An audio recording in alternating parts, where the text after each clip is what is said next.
And I say, no, bitch. Oh my God. So I left Toronto at a time when it was the recession, the Wall Street crash, and everybody was really struggling and, financially.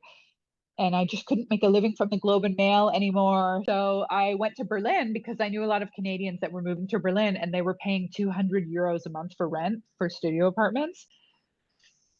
So I thought, okay, and I moved to Berlin and I found an apartment for 200 euros a month, which is about 250 Canadian maybe. And I was able to build my life and um, focus on creativity. In Berlin, I don't know if it's like this still, but in 2010, you could work and make money and then still have time to experiment and do art projects and then do collaborative projects and do this and that. I was working on music projects. I was a nightlife photographer that I made money that way. I was a freelance writer, I was part of performance projects, music videos. But adjusting was very hard because in Canada, the healthcare system, for when I left at least, was not something that you had to pay for.